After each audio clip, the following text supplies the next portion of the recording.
مسلمان کا یہ عقیدہ ہے کہ ہمارا خالق اللہ ہے، ہمارا مالک اللہ، ہمارا رازق اللہ۔ جب یہ ساری چیزیں، ساری عطائیں، ساری نعمتیں اللہ کی ہیں تو پھر مسلمان کی ساری توجہ بھی اللہ ہی کی جانب ہونی چاہیے۔ اسے کوشش کرنی چاہیے کہ وہ ہر معاملے میں، ہر مسئلے میں، ہر پریشانی میں اپنی توجہ اپنے رب کریم کی جانب مبذول رکھے۔ انسان جب اپنے علم پر بھروسہ کرنے لگتا ہے، یا اپنی عقل پر بھروسہ کرنے لگتا ہے، یا اپنے تعلقات پر بھروسہ کرنے لگتا ہے، یا اپنی دولت پر، مال پر، صحت پر، تو ایک بہت بڑے دھوکے کا شکار ہو جاتا ہے۔ اور انسان جب انسانوں پر بھروسہ کرنے لگتا ہے تو پھر اللہ تعالیٰ اسے بعض اوقات انسانوں کے سپرد کر دیتا ہے، انسانوں کے سپرد۔ اور بہت سارے ایسے لوگ بھی ہوتے ہیں جو رب کریم کو بھولتے ہیں اور وہ اپنی ساری توجہ انسانوں کی طرف، دنیا کی طرف، دنیا داروں کی طرف کر لیتے ہیں، تو اللہ تعالیٰ فرماتا ہے پھر میں انہیں یہ سزا دیتا ہوں کہ وہ مجھے بھولنے نکلے تھے تو میں نے انہیں ان کا اپنا آپ بھی بھلا دیا، اپنا آپ بھی۔ سورہ حشر کو دیکھیے گا، فرمایا وَلَا تَكُونُوا كَالَّذِينَ نَسُوا اللَّهَ فَأَنسَاهُمْ أَنفُسَهُمْ۔ ان لوگوں کی طرح نہ ہو جانا جنہوں نے اللہ کو بھلا دیا تو اللہ نے پھر انہیں ان کا اپنا آپ بھی بھلا دیا، انہیں اپنی بھی ہوش نہیں رہی۔ وہ ایسے مسائل میں گھر گئے، وہ ایسی آزمائشوں میں الجھ گئے، وہ ایسی دنیا داری کے اندر الجھے کہ انہیں اپنا بھی پتہ نہ چلا۔ اب تو ڈھونڈتا پھرتا ہوں اے اقبال اپنے ہی آپ کو، اب تو ڈھونڈتا پھرتا ہوں اے اقبال اپنے آپ کو، آپ ہی گویا مسافر، آپ ہی منزل ہوں میں۔ جب انسان خدا فراموش ہوتا ہے تو خود فراموش ہو جاتا ہے۔ ہمارا بڑے زمانے سے تکیہ ہے، کبھی امریکہ پر، کبھی یورپ پر، کبھی برطانیہ پر، کبھی مالداروں پر، کبھی اسلحے والوں پر۔ اس کا نقصان یہ ہوا کہ اپنا کوئی وجود نہیں رہا، اپنا کوئی نظریہ نہیں رہا، اپنی کوئی سوچ نہیں رہی۔ ایسے محسوس ہوتا ہے کہ کوئی منشور نہیں، کوئی دستور نہیں، لگام منہ میں ہے اور اس کا سرا کسی کے ہاتھ میں ہے، وہ جدھر چاہتا ہے ہمیں گھما لیتا ہے۔ اللہ فرماتے ہیں یوں نہ ہو جانا کہ تم رب کو بھلا دو اور پھر تمہیں اپنا آپ بھی بھول جائے۔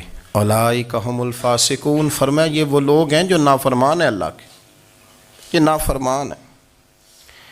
جب یہ نظریہ بن گیا، جب یہ ذہن بن گیا کہ پیدا اللہ نے کیا ہے، دینا اللہ نے ہے، عطا کرنے والا اللہ ہے، نوازنے والا اللہ ہے، تو پھر ساری توجہ دنیا داروں کی طرف رکھنا، میں اللہ والوں کی طرف توجہ رکھنے کا قائل ہوں، میں وہ سمجھتا ہوں، ہم اس چیز کے قائل ہیں، لیکن وہ بھی کوئی آستانہ ہے کہ جہاں حق مرشد کا نعرہ تو بڑا لگے پر رب کا نام ہی نہ سننے کو ملے۔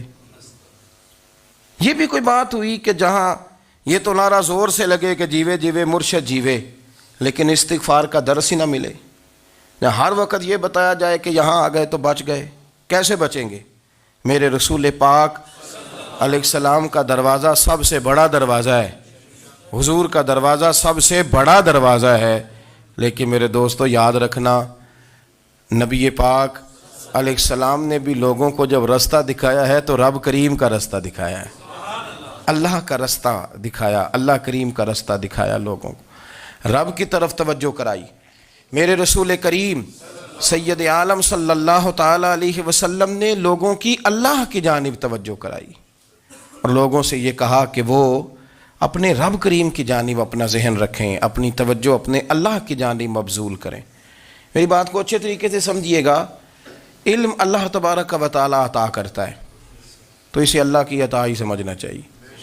کچھ لوگوں کے پاس علم ہوتا ہے پر علم نافع نہیں ہوتا، وہ ٹامک ٹونیاں مارتے رہتے ہیں ساری زندگی۔ علم کو اللہ کی عطا سمجھیں، اپنی عقل پر، اپنے شعور پر زیادہ بھروسہ نہ سمجھیں، نظر اللہ پہ رکھیں۔ حضرت مولا علی شیر خدا کرم اللہ تعالی وجہہ الکریم سے کسی نے پوچھا تھا بڑا عالم کون ہوتا ہے؟ ہمارے ہاں تو اب وہ والے عالم پائے جاتے ہیں نا اللہ ماشاء اللہ، جو ممبر پہ بیٹھتے ہیں تو دعوے ہی دعوے ہیں، ممبر پہ بیٹھتے ہیں تو دعوے ہی دعوے ہیں، اس طرح کے عالم ہمارے ہاں پائے جاتے ہیں۔ وہ ہر بات میں دعویٰ کرتے ہیں، میں یہ کر دوں گا، میں وہ کر دوں گا۔ یہ مزاج علماء کا نہیں۔ حضرت علی المرتضیٰ سے کسی نے پوچھا بڑا عالم کون ہوتا ہے؟ فرمایا بڑا عالم وہ ہوتا ہے کہ جسے مسئلے کا پتہ نہ ہو تو وہ کہہ دے مجھے نہیں پتہ، میں پتہ کر کے بتاؤں گا، غلط بات بیان نہ کرے۔ امام مالک سے کسی نے کوئی مسئلہ پوچھا تو آپ فرمانے لگے مجھے اس سوال کا جواب نہیں آتا، ہمارے بزرگ سمجھاتے کیا ہیں؟ وہ کہنے لگا آپ اتنے بڑے امام ہیں تو اس سوال کا جواب نہیں آتا۔ آپ فرمانے لگے اگر مجھے ہر سوال کا جواب آتا پھر تو میں خدا ہوتا، مجھے ہر سوال کا جواب نہیں آتا، مجھے تو اتنا آتا ہے جتنا میرے رب نے مجھے عطا کر دیا ہے۔ اپنی نظر اللہ پہ رکھیں، نکل آئیں اس معمے سے باہر کہ میں کوئی بلا ہوں، مجھے بڑا پتہ ہے، میرے پاس 6 ڈگریاں ہیں، مجھے 10 جگہ پہ تدریس کا شغف حاصل ہے، اس سے نکلیں باہر۔ قرآن مجید دیکھیے گا، اللہ تعالیٰ نے ارادہ قدرت فرمایا کہ میں حضرت آدم کو بناؤں گا، پھر بنانے کے بعد فرمایا فرشتوں سجدہ کرو آدم کو، سب نے سجدہ کیا الا ابلیس ابا واستکبر وکان من الکافرین، سب نے سجدہ کیا سوائے ابلیس کے، اس نے انکار بھی کیا، تکبر بھی کیا اور کافروں میں سے ہو گیا۔ تو یہ جب اللہ تعالیٰ نے سجدہ کرایا تو کیسے کرایا؟ اللہ تبارک و تعالیٰ نے نا حضرت آدم کو علم سکھایا خود، وعلم آدم الاسماء کلہا، خود اللہ فرماتے ہیں کہ میں نے جناب آدم علیہ السلام کو تمام اشیاء کے نام سکھائے، سب اشیاء کے نام سکھائے۔ تو وہ چیزیں پھر میں نے نا، اللہ فرماتے ہیں میں نے فرشتوں پہ پیش کی، میں نے کہا کہ بتاؤ ان کے نام کیا ہے، تو فرشتوں نے جو جواب دیا ہے وہ سمجھنے والا ہے۔ اللہ نے چونکہ خود علم سکھایا تھا حضرت آدم کو، جناب آدم سکھایا تھا، لیکن فرشتوں کو نہیں سکھایا تھا۔ تو اللہ کریم نے فرمایا فرشتوں اب یہ بتاؤ ان چیزوں کے نام کیا ہیں؟ تو فرشتے کیا کہتے ہیں؟ فرشتے عرض کرتے ہیں قالوا سبحانک لا علم لنا۔ آپ کبھی یقین کریں اس چیز کی لذت لیں تو مزہ آ جائے۔ کہا قالوا سبحانک، کہنے لگے تو پاک ہے، قالوا سبحانک، کہنے لگے تو بھئی آدم علیہ السلام کو نام سکھا لیے، پھر فرشتوں کے سامنے وہ چیزیں پیش کر کے کہا ان چیزوں کے نام بتاؤ، تو فرشتے کیا کہتے ہیں؟ کہتے ہیں قالوا سبحانک، تو پاک ہے، لا علم لنا، ہمارے پاس کوئی علم نہیں، الا ما علمتنا، ہمیں تو اتنا پتہ ہے جتنا تو نے ہمیں سکھا دیا ہے، ہمیں تو اتنا پتہ ہے جتنا تو نے ہمیں، لا علم لنا، ہمارے پاس کوئی علم نہیں ہے، اتنا ہی پتہ ہے جتنا تو نے ہمیں سکھا دیا ہے، اس سے زیادہ ہمارے پاس علم۔ اور یہ کیوں تو نے ہمیں جتنا سکھایا اتنا پتہ ہے؟ فرشتے یہ نہیں کہتے یا اللہ تو زیادہ سکھا، آدم کو دیا تو ہمیں بھی دے، یہ نہیں فرمایا، فرمایا انک انت العلیم الحکیم، اے اللہ تو علم والا بھی ہے اور حکمت والا بھی ہے، تجھے پتہ ہے کس کو کتنا دینا ہے، جتنا تو نے مناسب سمجھا جناب آدم کو دیا، اور جتنا تو نے بہتر سمجھا وہ تو نے ہمیں عطا فرمایا۔ تو اگر آپ کے پاس علم ہے، کہیں نالج ہے، تو اس کو اللہ کی عطا سمجھیں۔ ہمارے ہاں بہت سارے لوگ بن کے بیٹھ جاتے ہیں، میں اکثر کہتا ہوں کہ پھر وہ دعوے کرتے ہیں میرے علاقے والے جاہل ہیں، میرے شہر والے جاہل ہیں، میرے خاندان والے پڑھے نہیں۔ یہ آپ کا دعویٰ ہے، یہ آپ کو خراب کر دے گا۔ ہم نے بہت سارے ایسے لوگ دیکھے جو بہت بڑے عالم تھے، لیکن اللہ جب لینے پہ آیا تو عقل ہی لے گیا، شعور ہی چلا گیا، حافظے ختم ہو گئے۔ آپ دیکھتے ہیں بڑھاپے میں کچھ لوگ ایسے ہوتے ہیں کہ جن کو یہ بھی یاد نہیں رہتا کہ میرا نام کیا ہے، میں کہاں ہوں، مجھے کدھر جانا ہے۔ تو اس وقت سے اللہ کی پناہ مانگیں اور اپنی نظر اپنے رب کریم کی جانب رکھیں، اللہ کی جانب اپنی نظر کو مبذول رکھیں۔ دوسری بات، علم کے بعد ایک چیز آتی ہے جس کا نام ہے ہدایت، جس کا نام ہے تقویٰ، جس کا نام ہے پرہیزگاری، جس کا نام ہے عمل، عبادت، ریاضت۔ یہ بھی اسی وقت ہی نصیب ہوتی ہے جب میرا رب کریم نصیب فرما دیتا ہے۔ ہم نے نا نیکی کا اپنا اپنا سٹیٹس بنا لیا ہے، اپنا اپنا معیار بنا لیا ہے۔ کچھ لوگ کہتے ہیں کہ جناب مسجد میں سیمٹ کا توڑا دینے سے بہتر ہے کسی غریب کو آٹے کا تھیلا دے دو۔ اب اس نے اپنا مزاج بنا لیا نا نیکی کا، اس نے اپنا سٹیٹس بنا لیا ہے۔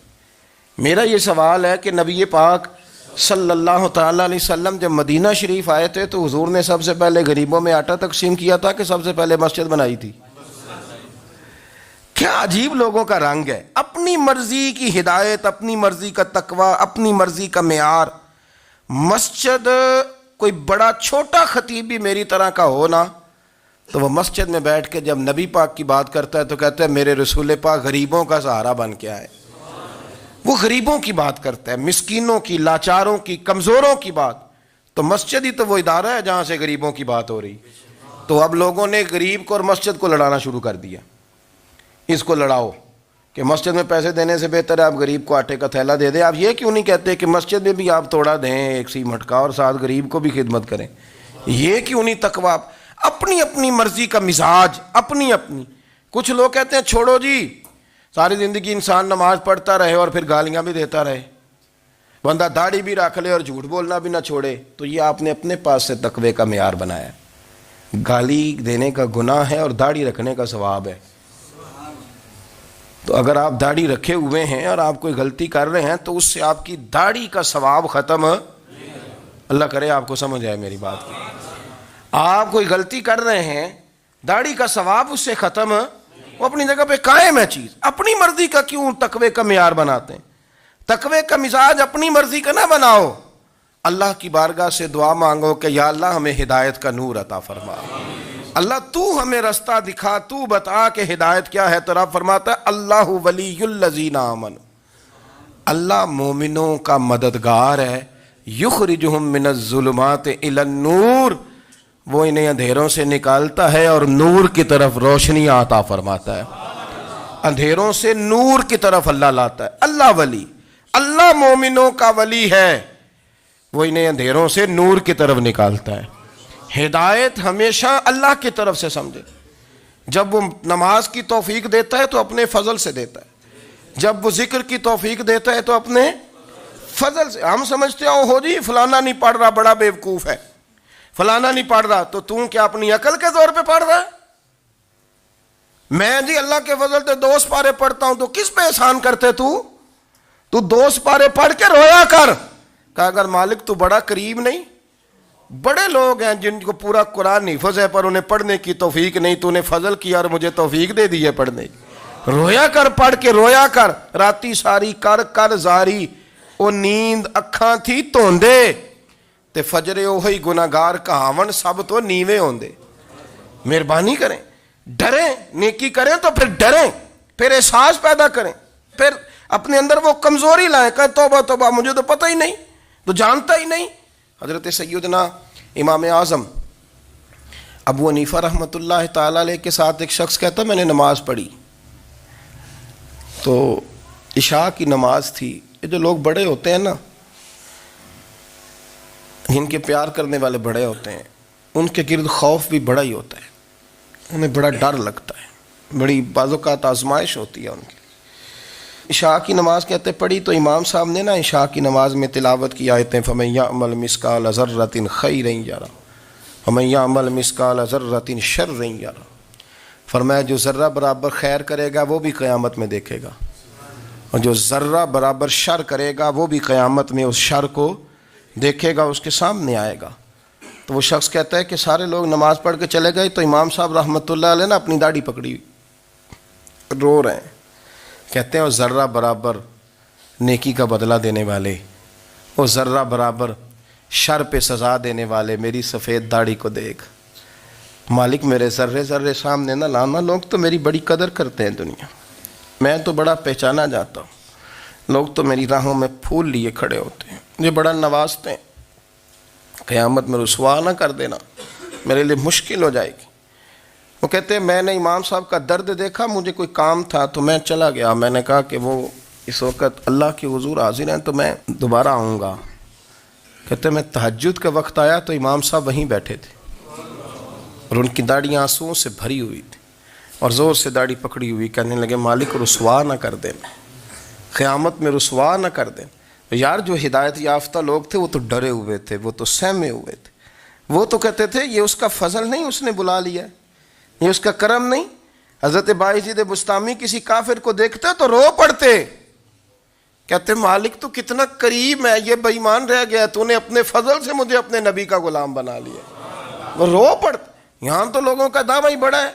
نمازی اللہ خیر فرمائے، وہ تو دوسروں کو گھورتا ہے، وہ کہتا ہے جنت کا میں مالک ہوں، کنجیاں میرے پاس ہیں، میں کسی اور کو گھسنے نہیں دوں گا۔ اور اگر 2-3 حج کر لے تو پھر تو وہ کہتا ہے کہ اب میرے سے پوچھ کے لوگ جنت میں جائیں گے معاذ اللہ۔ اور اگر وہ 2 4 5 7 دفعہ کوئی نفل پڑھ لے تو پھر وہ کہتا ہے چھوڑیں جی سارے لوگ بے عمل ہیں، میں اکیلا نیک ہوں۔ نہ ایسا کریں، اپنی توجہ اپنے رب پہ رکھیں، اپنی توجہ اپنے معین الملت والدین، عطا رسول، ہند الولی، غریب نواز، خواجہ معین الدین چشتی، حضرت خواجہ اجمیر، شاہ اجمیر، والی ہندوستان۔ آخری عمر میں نا سارا دن روتے گزر جاتا، ساری رات روتے گزر جاتے، ذرا سی کوئی بات کرتا تو رو پڑتے ہیں، آنکھیں آنسوں سے بھری رہتی۔ اور کئی دفعہ اپنے بھی پریشان ہو جاتے ہیں نا کہ یار تو ایک بات کی جان ہی نہیں چھوڑ رہا۔ تو خواجہ قطب الدین صاحب بختیار کاکی سے لوگوں نے کہا کہ آپ مرشد سے بات کریں، اتنا بھی تو نہیں نہ رونا چاہیے، ہر وقت اس کے آنسو کی کریے، عاشق دا کام ہی رونا تونا، تبھی نہ رویو نہیں منظوری، یہ عاشق سدا ہی روندا رہندا ہے، پاویں وصل ہوئے تے پاویں دوری، ہر وقت رونے کا کیا مطلب ہے؟ تو خواجہ قطب صاحب کہتے ہیں میں قریب گیا تو میں نے پیر دبائے، میں نے کہا سونیا لوگ تو کچھ بھی نہیں کرتے، تو نے تو کمال کر دیا، 90 لاکھ آدمی مسلمان کر دیا، دنیا کچھ نہیں کرتی، تو نے 50 سال ساری رات مصلے پہ بیٹھ کے رب راضی کیا، تو شہزادہ تھا، حضور کی اولاد تھا، لیکن معین الدین تیرا ایک پلاٹ بھی نہیں، تو نے طالب علم پالے، انہیں غریبوں کو دیا، تو نے نوازا، کوئی شے نہیں تیرے پاس، ہر چیز تو نے، ساری رات روتے ہو، سارا دن روتے ہو۔ تو خواجہ قطب الدین صاحب کہتے ہیں میں نے جب عرض کیا تو خواجہ صاحب مجھے گلے لگا لیا، چیخ مار کے روئے، کہنے لگے قطب الدین پتر داڑھی سفید ہو گئی، جانے کا وقت آ گیا، جو تو نے نیکیاں گنوائی ہیں وہ ہیں صحیح میرے پاس، پر یار کی بارگاہ میں پیش کرنے کے قابل ایک بھی نہیں، تو بارگاہ تو دیکھ کتنی بڑی ہے، رسول کریم کی بارگاہ میں پیش کرنے کے قابل ان میں سے ایک بھی نہیں، تو آستانہ دیکھ کتنا بڑا ہے، کیا پیش کروں گا، کیا عرض کروں گا حضور کی بارگاہ میں، کس طرح؟ وہ یار جو بڑے تھے وہ تو ڈرے ہوئے تھے، سہمے ہوئے تھے، وہ تو بڑی آزمائش میں تھے، لیکن میرا اور آپ کا رٹا 2 نمازیں پڑھ کے 6 نمازوں کا دعویٰ کرنا اور لمبی چوڑی کہانیاں بنانا اور اپنے منہ سے اپنی تعریفیں کرنا، اس سے تھوڑا باہر آئیں۔ رزق بھی میرا اللہ ہی دیتا ہے، علم بھی اللہ دیتا ہے، رزق بھی۔ بڑے بڑے فقیروں کو مالدار ہوتے دیکھا، بڑے بڑے مالداروں کو فقیر ہوتے دیکھا، بڑے بڑے، میرے ایک بڑا سخی قسم کا سجن ہے، بڑا پیارا ہے، میں اسے سخی مانتا ہوں، میں نے اپنی پریشانیوں کے دنوں میں بھی اس شخص کو سخی دیکھا۔ ایک دن رات کو مجھے ٹیلی فون کر کے کہنے لگا کدھر ہو؟ میں نے کہا میں گھر ہوں۔ نہیں اکثر سفر میں ہوتے ہو نا؟ اور میں نے کہا نہیں طبیعت کیسی ہے؟ ٹھیک ہے، بس حال چال پوچھنا تھا۔ میں نے سمجھائی، میں نے کہا یار یہ کوئی مسئلہ ہے، ورنہ رات کے 2 بجے کوئی حال پوچھنے کو فون تو نہیں نہ کرتا، کوئی مطلب ایسا تو مسئلہ نہیں نا۔ تو میں نے بیک کال کی، میں نے کہا یار میری بات سن، مسئلہ کیا؟ کہ نہیں کچھ نہیں دل کر رہا تھا۔ میں نے کہا میری گل سن، رہے ہیں اسی 4-5 سال کٹھے، میں تین جاننا، اصل بات کر۔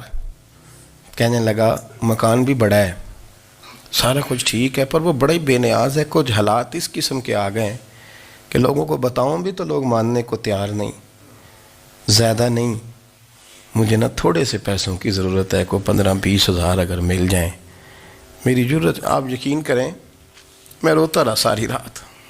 میں نے کہا مہربانہ تیرا کس طرح کریں گے، اس سے لے کے زمانہ استعمال کرتا تھا، پر بے پرواہی ویخ نہ سجڑ دی، جتھے کسے دی پیش نہ جاوے، انہیں تاجاں والے در در رولے تے منگتیاں تخت بٹھاوے۔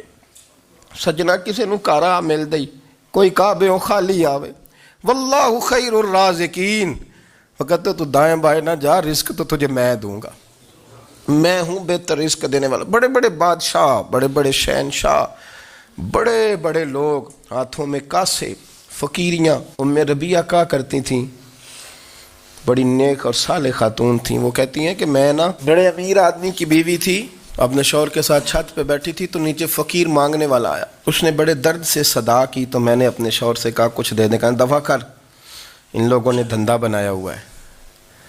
کہتی میں میکے سے بھی بڑا مال لے کے آئی تھی، میرے ماں باپ بڑے امیر تھے تو میں نے نا چوری اپنے خامہ سے نظر بچا کے باتھ روم جانے کے بہانے گئی اور نیچے جا کے 5 دینار میں نے اس فقیر کی ہتھیلی پہ رکھے. کہتے اس نے 5 دینار دیکھے، پھر میری طرف دیکھا تو میں نے اس کی آنکھوں میں آنسو چمکتے دیکھے. کہنے لگے بی بی رب تیرا بھلا کرے، میں 3 دنوں کا بھوکا ہوں. کہ وہ چلا گیا. میں گھر آ گئی، جب باہر آئی تو میرا شوہر کہنے لگا تو اتنی اب اتنی تو تیز ہو گئی ہے اور تو اتنی خود مختار ہو گئی ہے، میرے بغیر پوچھے مال خرچ کرے گی، جا تجھے 3 طلاقیں. کہتی میں بالدار اور وزادار باپ کی بیٹی تھی، طلاق لے کے گھر آئی تو میرا باپ ٹوٹ گیا، چارپائی پہ چلا گیا. اوہو یہ کیا بن گیا. کتنی بڑی تکلیف رہی. 1-2 سال کے بعد میرے ابا نے میری شادی کر دی. اب جس شوہر کے پاس گئی وہ بڑا نیک تھا، پرہیزگار تھا، اللہ نے بہترین صلہ دیا. کتنی چھت پہ بیٹھی تھی، دروازے پہ فقیر آیا تو میں نے شوہر سے کہا کچھ دے دوں. کہنے لگا 5 نہ دینا، 15 دینا، 20 دینا.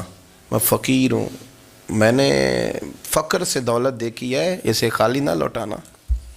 کہتی ہے کہ میں نیچے گئی اور جب میں نے اس کی طرف دینار بڑھائے تو میری چیخ نکلی، پیسے پھینک کے میں بے ہوش ہو کے گری. میرا شوہر نے آ کے اٹھایا، اندر لے گیا، پانی منہ پہ چھڑکا. کہنے لگا تجھے کیا ہوا. کہنے لگی یہ جو مانگنے آیا یہ میرا پہلا شوہر تھا، وہی تھا جو کہتا تھا کہ تو 5 دینار دے آئیے، جا تجھے 3 طلاقیں. پڑھو نا حدیث پاک. میرے نبی پاک علیہ السلام نے فرمایا ایک بندہ گنجا تھا. گنجا کوئی ترتیب آگے پیچھے ہو جائے تو مفہوم کے لحاظ سے، لیکن میں مفہوم اس کا واضح کرتا ہوں. ایک گنجا تھا، کوئی شے نہیں تھی، سر پہ بال بھی نہیں تھے، رویا کرتا تھا. اللہ تعالیٰ نے فرشتے کو بھیجا، تجھے کیا چاہیے. تو کہنے لگا بال آ جائیں اور تھوڑا مال آ جائے. فرشتے نے ہاتھ پھیرا تو بال بھی آ گئے تو بکریاں بھی آ گئیں، لائنیں لگ گئیں، مال ہی مال ہو گئے. دوسرے کے پاس گیا، وہ کوڑا تھا.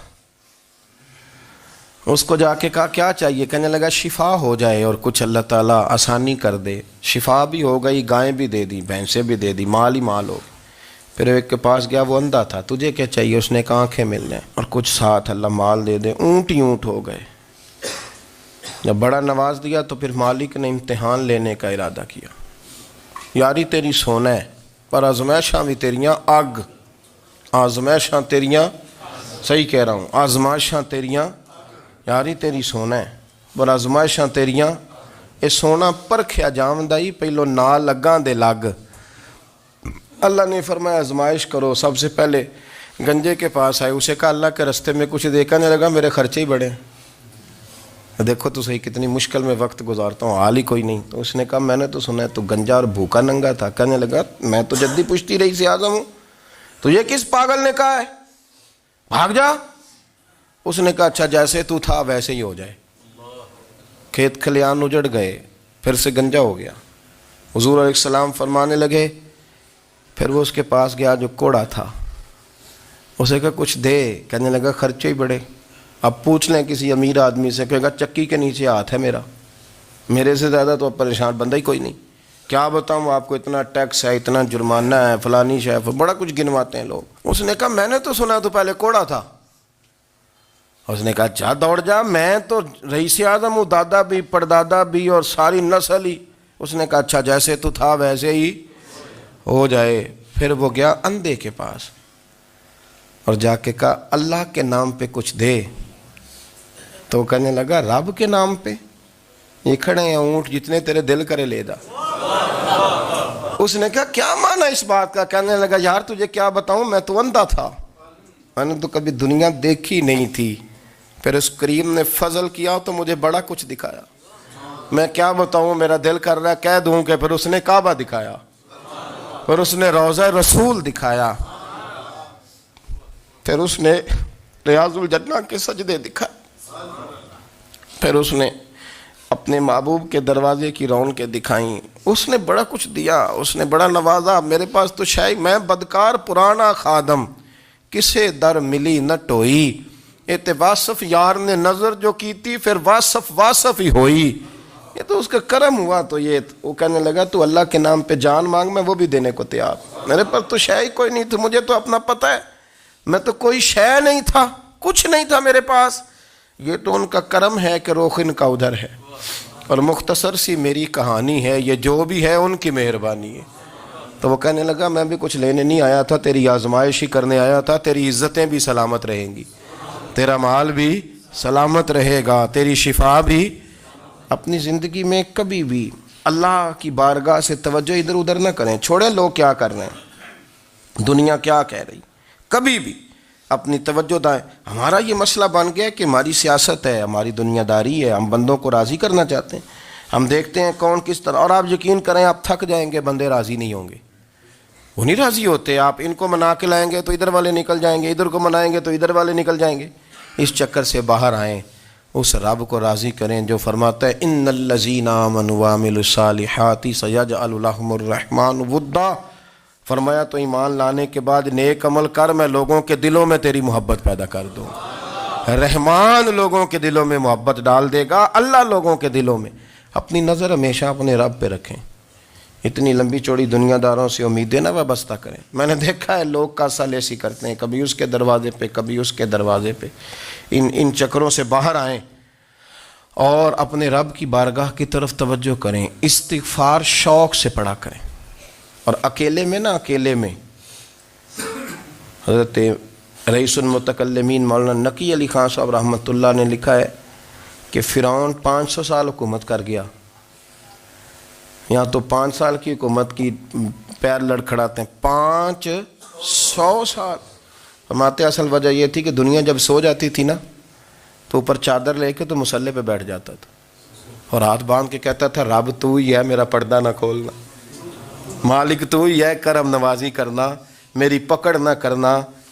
وہ بے ایمان ہو کے اگر 500 سال ہاتھ باندھے تو گزارا کر لیتا ہے، تو ایماندار ہے، پر مسئلہ یہ ہے کہ تو رات کو بکل مار کے ہاتھ نہیں نہ باندھتا، تو منت نہیں کرتا، تو استغفار نہیں کرتا۔ توبہ کریں تو بچے رہیں۔